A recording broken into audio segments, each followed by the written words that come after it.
Welcome back to the Deep Dive. It is Monday, January 26, 2026. We have an absolutely fascinating stack of sources to get through today. We really do. And I have to say, looking at the date on the calendar and then looking at the world around us right now, the context for today's discussion is, well, it's jarring. Jarring is the right word. It is a massive collision of eras. It really is. It creates a dissonance that is almost hard to wrap your head around. You feel it the moment you look at the source material. Exactly. I mean, let's just set the scene for you. We are diving into a blog post from the Netizen blog. But before we even get to the text of the post, just look at the sidebar. Look at the widgets on the screen. We are firmly, undeniably, in what this author calls the age of abundance. It's the future we were promised, right? Or at least the one that's arriving. It is. Just glancing at the recent posts listed here, we're seeing headlines about agentic AI exploding this year. Which is happening. I mean, it's not even a prediction anymore. No, it's a reality. We've got detailed breakdowns of the Trump administration using advanced AI models to write and audit federal regulations. Which, honestly, is a whole deep dive in itself. The idea of algorithmic governance is huge. Right. And it keeps going. We've got NVIDIA launching Earth 2 open models for weather prediction. We have SpaceX and Starlink fundamentally reshaping global communication. We are living in this era of hyperloops, biotech convergence, and just massive acceleration. The world is moving fast. It feels like we are on a rocket ship. It's high speed, high tech, and incredibly dynamic. It's an era defined by movement, by velocity, by processing power. And yet, the main topic we are diving into today takes us to a place that time seems to have completely forgot. Yeah. We are zooming out of the Hyperloop, stepping away from the agentic AI, and walking very slowly, I might add, into the church potluck. It's a collision of two worlds. It really is. You have this futurist author, someone who is writing novels about the dawn beyond currency and analyzing calcism and economic blueprints for the future. Right, a real forward thinker. And he's turning his gaze toward a very old, very specific, and apparently very stagnant institution, the modern church community engine. The source material for today is a blog post titled, "Be Still and Pass the Potatoes" from that Netizen blog. And honestly, when I first read the title, I thought it was going to be a nice, heartwarming piece, maybe something about mindfulness or the importance of slowing down in a fast-paced world. I had the same reaction. I thought, okay, this is a counterpoint to all the tech stuff. Or call for balance. And it is decidedly not that. No. It is a biting, satirical, sociological, and strangely theological dissection of why community dynamics fail. It's asking some really uncomfortable questions. Really uncomfortable. Like, is faith in 2026 just becoming an excuse for a sedentary lifestyle? And it raises the fundamental question of whether our physical state dictates our spiritual state. Why are the most pious people in the room often the glummest? Where's the joy? Why is the joy missing? And how does something the author calls polite racism manage to hide behind a warm smile and a casserole? It's about human behavior when we are told to be still. It's about what happens when a community stops moving. So buckle up. We're going to unpack the theology of the recliner. Let's do it. So the piece starts with a hook that I think anyone who has ever been to a community gathering, specifically a church potluck, will instantly recognize. Oh, yeah. Instantly. The author sets the scene brilliantly. They are standing there, somewhere between the third crock pot and the seventh identical macaroni and cheese. With the mystery crumb topping. It's a staple. Always the mystery crumb topping. You never know if it's breadcrumbs or crushed crackers, but it's there. And it's always a little soggy. Just a little.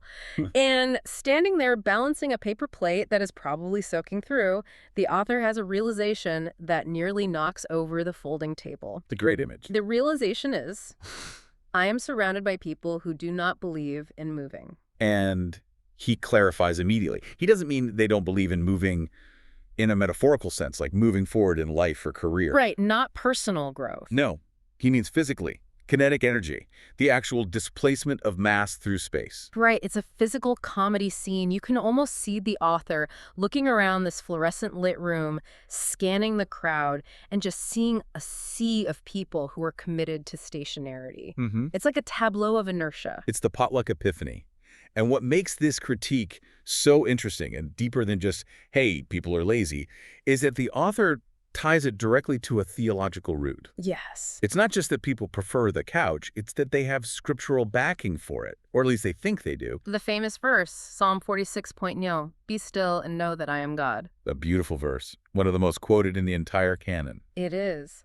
But the author argues that in this specific subculture, this verse has been completely hijacked. Completely. He says the community views this not as spiritual advice, but as a rigid fitness plan. It's the gospel according to the recliner. That's the perfect name for it. The interpretation becomes, if I move, I am violating a divine command. Yes. If I exert myself, I am failing to trust. The author breaks down the rules of this mindset, and they're hilarious, but also sort of tragically accurate. The rules are fantastic. Let's run through them. First, do not walk if driving is available, Even if it's just across the parking lot. especially if it's across the parking lot. Yes. Second, do not stand if sitting is possible. Why use your legs when a chair exists? It's inefficient. Third, do not sit if reclining is an option. And the final one, the ultimate goal, the sort of beatific vision of this theology, And the pinnacle. do not recline if lying flat is achievable. It's an efficiency model for energy conservation. It's like they're trying to preserve their battery life for a future that never comes. It is, but the author calls it muscle atrophy with confidence. That's the key phrase. And that's a key phrase. It's the idea that by doing nothing, by physically atrophying, you are actually performing a spiritual act. You're being pious. You are letting go and letting God, but you're applying it to your cardiovascular system. You are sanctifying your sedentariness. The author makes a great point about the true meaning of that verse. I mean, you're the expert here. Help us unpack the theology versus the reality. Well, Be still wasn't supposed to mean don't go to the gym, right? absolutely not. And this is where the satire points to a real theological error. The Hebrew context of be still, the word is rapha, implies a letting go of control, a cessation of striving. It's about stilling the mind. It's about silencing the internal noise. So it's cognitive, not physical. Precisely. The author calls it quieting the monkey brain, or the inner squirrel on espresso. I love that. It's meditative. It's about stopping the anxiety loops so you can perceive the divine. It requires immense discipline to actually be still in your mind. Right. It's actually hard work to do that. It is the same insight you find in Buddhism with breathing exercises or mindfulness. But the author argues that this community has replaced the hard work of mental stillness with the very easy work of physical stillness. They've swapped meditation for canceling Planet Fitness. That is such a sharp distinction. I can't quiet my mind, so I'll just quiet my legs. Exactly. And the result is an atmosphere where motion is suspicious. That's the vibe in the room. If you are running, if you are sweating, if you are active, you aren't resting in the Lord. You're trying too hard. You're trying too hard. You're operating in the flesh. This leads to what the author calls the theological risk of walking. Yeah. He describes looking around the fellowship hall and feeling genuine existential dread. Because think about the paradox here. It is a huge paradox. These are people who believe in the most impossible things. They believe in miracles. They believe in the parting of the Red Sea. They believe in the resurrection. They believe in eternal life. Yeah. Life that goes on forever and ever. But they do not believe in knees. They don't believe in knees. That killed me. It's such a stark contradiction. It really is. You have this infinite hope for the soul, but complete resignation regarding the body. And that resignation is contagious. It sets a norm where taking care of the vessel you were given is seen as vanity or works-based salvation rather than stewardship. It's a Gnostic split. The body is bad or irrelevant. Only the spirit matters. So let the body rot while you feed the spirit macaroni. Which is a choice. A choice with consequences. This brings us to the second part of the author's argument, which is about the nature of exercise itself. And I love this because it debunks a huge myth. Yeah, this is a great point. The author says, look, here's the dirty secret. Exercise is not hard. A provocative statement, especially to the potluck crowd. It is. But follow the logic. He says a push-up isn't hard, a squat isn't hard, walking. Walking is literally what humans evolved to do. We are bipedal walking machines. That is our primary function in the animal kingdom. The act itself is not the problem. No, the act is accessible. The author says, this is not Cirque du Soleil. Right. No one is asking the potluck crowd to do backflips or dismount from the holy rings of CrossFit. So what is the problem? Why is the hall full of people who won't move? It's the difficulty of repetition. Yeah. The author nails the psychology here. The hard part isn't the push-up. The hard part is the 100th push-up. The hard part is the day after you skipped a day. Showing up after the novelty has died and the excuses have resurrected, that is a powerful line. It is. It speaks to the dopamine drop. When you start something new, it's exciting. But 3 weeks in, when it's just Tuesday, It's just work. it's just work. And that applies to everything, faith, Yeah. marriage, career. But in this physical context, it highlights a lack of discipline that is masked by this theology of being still. And then you add the social element. The social contagion. We've all heard the adage that you become the average of the 10 or 20 people you spend the most time with. Right. And this is where the community engine actually backfires. Community is supposed to lift you up. It's supposed to. But if you are eating your weekly meals with people who treat a 3-block walk as a pilgrimage that requires a support vehicle, you are going to start driving those 3 blocks too. It normalizes the lethargy. Completely. The author describes the potluck crowd behaviors. People who park as close as possible to the door. People who believe God invented elevators for a theological reason. Not for accessibility, but for piety. Exactly. It's a sign of favor. If your community treats walking as a theological risk, your own health is in danger. It's a feedback loop. You sit, you eat the mystery crumb topping, you judge people who run, and you feel righteous about it. You feel righteous because you fit in. The herd is stationary, so staying still feels like safety. Movement feels like rebellion. And to bolster that righteousness, they have to do some serious mental gymnastics, which ironically is the only gymnastics they are doing. Yep. This leads us to the scripture audit. The author goes through a list of verses that have been twisted to support the theology of laziness. This section is brilliant because it shows how confirmation bias works. You scan a text looking for permission to do what you already want to do. Oh, absolutely. So let's run through these. First up, the meek shall inherit the earth. Now, historically, meekness is not weakness. No, not at all. The Greek word implies power under control, like a war horse that is disciplined. It's restrained strength. But in the potluck context, the author argues this is misread as the passive-aggressive shall inherit the church committee. Oh, that hits close to home.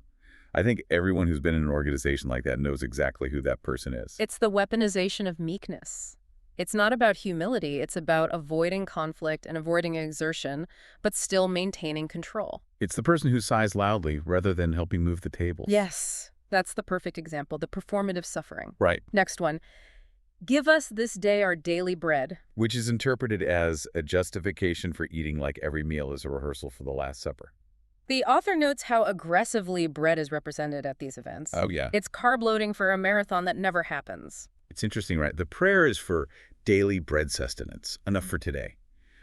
But the cultural practice is abundance, excess, comfort food. It turns a prayer for survival into a prayer for the buffet. Then we have, my yoke is easy. Misread as a divine endorsement of skipping leg day. God wants me to be comfortable. It ignores the fact that a yoke is a tool for labor. Right. You don't put on a yoke to go lie down. You use a yoke to pull a plow. It means the work is manageable, not that the work doesn't exist, but they just hear easy. And faith without works is dead. This one is tricky. The reinterpretation here is faith without works is fine as long as you mean it. As long as your intentions are good. As long as your intentions are good. It decouples the internal belief from external action. As long as I feel faithful, I don't actually have to do anything. And then the big one, the rapture. The author calls this the ultimate excuse. The Barabbas oversight. This is a deep cut, and I love that the author included it. Explain this for us. Who is the Barabbas? So in the biblical narrative, Pontius Pilate offers the crowd a choice.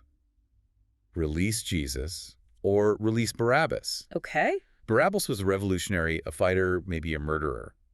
But his name, Barabbas, literally means son of the Father. Ah, so a branding issue. It's a huge branding issue. Yeah. The author jokes that the crowd choosing Barabbas was an administrative failure. No one did a background check. No one read the footnotes. They chose the wrong son of the Father. But how does this connect to the recliner? It connects to the modern application of the rapture. The author argues that a hyper-focus on the rapture, Jesus is coming any minute to beam us up, is a form of escapism. It's a cosmic Barabbas. It's choosing the easy way out. It's choosing the revolutionary who promises a quick fix over the one who asks you to do the hard work of building a kingdom here and now. Right. If you believe the world is about to end and you are about to be airlifted out of here, why bother taking care of your body? Why bother recycling? Why bother fixing the community? Why bother with justice or ethics? Please keep tithing, but don't worry about cholesterol because we're out of here. Exactly. Right, yeah. It leads to a dismissal of the resurrection, which is about new life here, physical restoration here, in favor of an escape plan. It justifies the recliner. If the world is a sinking ship, why run laps on the deck? Just sit down and have some pie. It's a theology that negates the physical world entirely. That is grim, but it perfectly explains the atmosphere the author is describing. It does. It's a waiting room. Everyone is just sitting in the waiting room. And waiting rooms are rarely joyful places. Which brings us to the glum. The glum guy. This is a specific character study the author does. We've all seen this guy. He is not wrestling with Plato. No. He's not reading Kierkegaard in the corner. He's not asking, what is the good? No. He's just physically stagnant. The author's diagnosis is brutal, but likely accurate. The endorphins are locked outside, pounding on the door. Bro, we are literally designed for this. Let us in. The body is a chemical factory. It needs movement to produce the hormones that make us feel okay. Serotonin, dopamine, endorphins. The good stuff. When you shut down the factory, the lights go out, you get the glum. The author describes this brooding as a ministry. Yes, brooding as a spiritual discipline. Right. Like he's doing God a favor by being miserable. He stands slightly too close to the exit, like a gargoyle with opinions. I love that image. It's so vivid. Just waiting to disapprove of something. And the author touches on a sensitive but observant point here regarding the race and gender dynamic. He notes that because this figure is often a white male, this glumness doesn't read as a poetic internal struggle. It reads as unprocessed resentment with legs. Yeah, okay. And gym jealousy. It's the quiet rage of a man who knows deep down that 10 squats a day would change his life, but he refuses to do them. He just won't do it. So instead, he projects that discomfort outward. He hates the people who are happy because their happiness highlights his misery. And that projection has consequences. It's not just him being sad in a corner. He affects the whole room. Oh, absolutely. The author tells this story about the laying on of hands. You know, the scenario. You're at church, the music is great, the sermon landed, you feel uplifted and charged. You are radiating positivity. You're spiritually full. And then on the way out, the glum guy touches your shoulder. Just a hand. A heavy, damp hand. And whoosh, the spirit drains out like a punctured balloon. I've felt this. This is a real phenomenon. You feel like you were spiritually Venmo'd a negative balance. It's an energy vampire situation. Yeah. You leave wondering, why do I suddenly feel like I argued on Facebook? It's so true. Physical presence transfers energy, and if someone is a black hole of sedentary resentment, they suck the light right out of the room. And people just let it happen. They see him coming and they just brace for it. The author even tries an exorcism. This part had me laughing out loud. He goes to the pastor and says, he is on the other side. He is with the dark forces. A bold claim in the fellowship hall. And the pastor gives that long, careful blink, the blink that says, do I intervene or do I let the insurance company handle this? The institutional refusal to deal with the problem. It's perfect. So the author takes matters into his own hands, literally. He places his hands on the glum guy's head and commands the evil spirit to leave. And Nothing, not even improved posture. because, as the author concludes, the demon isn't metaphysical. Right. It's sedentary lifestyle plus suppressed endorphins. You can't pray away a lack of cardio. That is a profound lesson. Sometimes the spiritual problem is just a biological problem. Almost always, the two are connected. You cannot treat the soul while ignoring the body that houses it. This glum guy isn't the only character in the room, though. No, he's just the final boss. The author provides a field guide to church archetypes. It's like a Pokédex of low-energy, dysfunctional community members. Let's run through the collection. I feel like we should trade cards. I'm ready. Number 1, the parking lot sentinel. This is the person who guards the traffic cones like they are sacred relics. They arrive early, leave late, never smile. And they resent anyone who sweats. Why do they care so much about the cones? It's about control. Hmm. Think about it. In a life where they have surrendered control of their body and perhaps their broader agency in this age of abundance where AI is taking over jobs and the world is changing too fast, Okay. controlling the flow of traffic in the church parking lot is the one domain where they are king. It's petty tyranny born of powerlessness. That makes so much sense. It's their fiefdom. Exactly. You shall not pass unless I wave you through. And if you park slightly askew, Oh, you're getting the look. you're on the list. Number 2, the hymn judge. Arms crossed, head tilted. They are disappointed in the key change and, by extension, your life choices. They don't sing, they just evaluate. They're like a critic from the Times. Participation requires vulnerability. Singing is physical. It opens your chest, exposes your voice. The hymn judge protects themselves by remaining a critic. It's safer to judge the performance than to join the choir. If you never try, you can never fail. Number 3, the coffee hour lurker. Hovers near the food, never partakes openly. Radiates, I could have baked something better. But they never bake. That's the key. Potential superiority is always safer than actual effort. If they baked, they might be judged. Maybe their crust is soggy. But if they just lurk and look skeptical, they maintain the high ground. It's the critic in the arena syndrome. Exactly. Number 4, the volunteer who hates volunteering. Oh, this one is a classic. They sign up for everything. They enjoy none of it. They carry the moral authority of unnecessary suffering. Look how much I do for this church. I'm suffering for the Lord. No, you're suffering because you have no boundaries and you feed on the martyrdom. It's a performance. It's a way to feel important without actually feeling joy. They need you to know how hard they're working, otherwise the work doesn't count.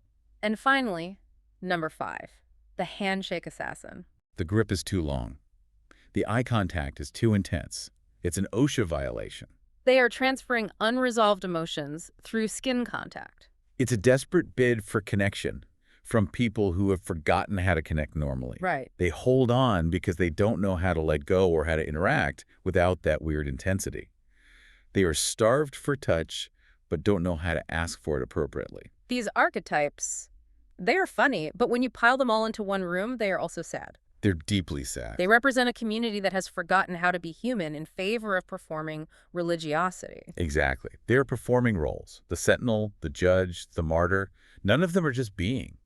None of them are relaxed. And this disconnect, this inability to be authentic and human, leads us to the darkest part of the deep dive, the part where the humor gets a little sharp. The polite racism. High-octane polite racism. It's a crucial shift in the author's argument. We move from the glum guy who is just sad to the polite lady who is dangerous. And the warning is, she is not a tiki torch racist. She isn't angry. She doesn't use slurs. No, she's lovely. She brings the best casserole. She is smiling so hard while doing it. The bless her heart racism. It comes wrapped in casseroles and compliments. The author calls it smiling colonialism. That's a powerful phrase. It's not hatred. It's confidence without curiosity. It's the assumption that I am the standard and you are the deviation. And I am here to benevolently correct your deviation. Exactly. The example given is the ice cream incident. And this, listen to this scenario.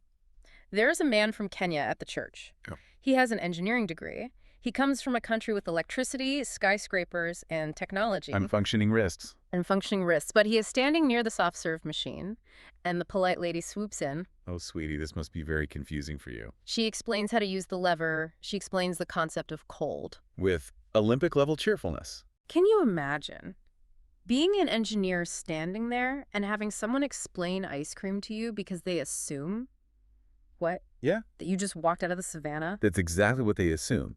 It's a worldview that hasn't updated its software since 1950. It assumes that different means lesser or needier. She doesn't see an equal. She doesn't see a professional. She sees a project. She sees an opportunity to be the benevolent helper. It's high octane. The author says it burns clean and leaves no visible, just emotional residue. That's the danger. If someone calls you a bad name, you know they are the enemy. You can fight back. You can report them. It's clear. But if someone smiles and tries to help you with the ice cream because they think you're simple, that's insidious. It gaslights you. Right. If you get mad, you look like the jerk. She was just being nice. The author creates a hall of fame for this behavior. Let's look at a few of these, because I think we've all heard them. The accent complimenter. Telling a doctor who has lived there since 1993 that their English is so good. It sounds like a compliment, but it's not. It lands like a passport check. It says, you don't really belong here, but you're doing a great job imitating us. It constantly reminds the person that they are an outsider. The geography encourager. Where are you really from? Chicago. No, before that. They are drilling for oil. They won't stop until they find the foreignness. They can't accept that you might just be from down the street. The cultural translator, assuming the lasagna at the potluck is your food. Ma'am, it is lasagna. It's everyone's food. It's the exoticization of the mundane. The missionary spirit. Feeling called to pray for your people. No clarification.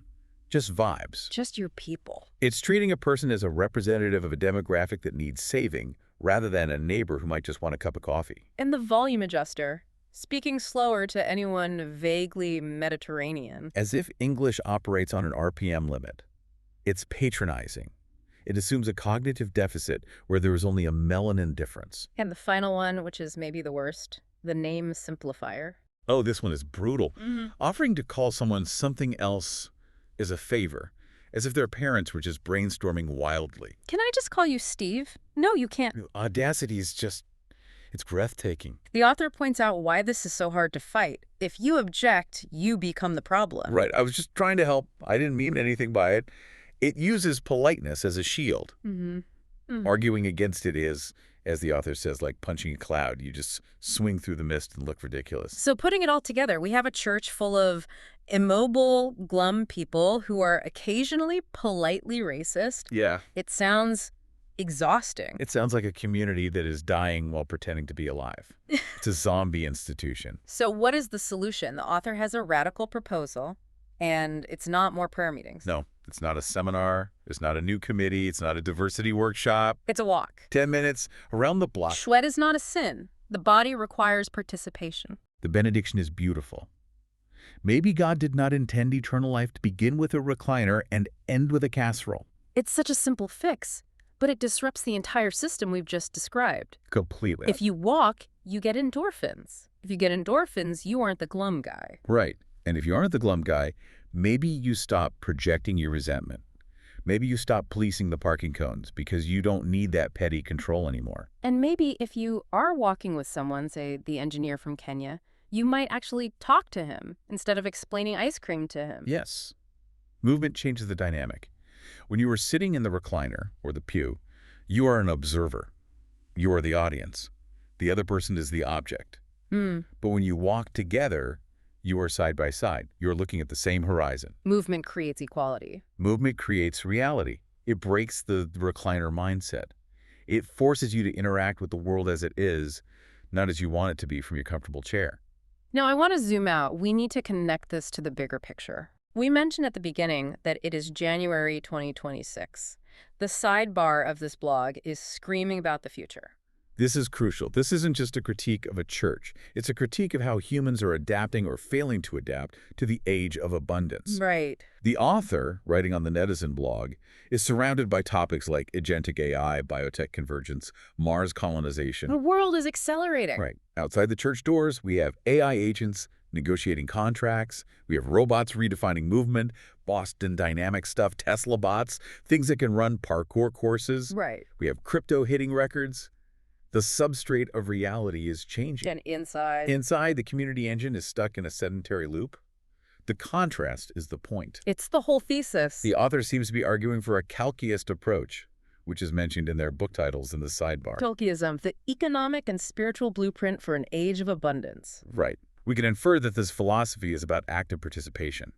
It posits that abundance, technology, wealth, AI, requires humans to be more agentic, not less. You have to engage with it. You cannot passively wait for the rapture while the world reinvents itself. If you do, you become obsolete. You become the glum guy watching the future happen from the exit door. You become an NPC, non-player character in your own reality. The author mentions agentic AI exploding in 2026. These are AI agents that can take action, make decisions, do things. Think about that parallel.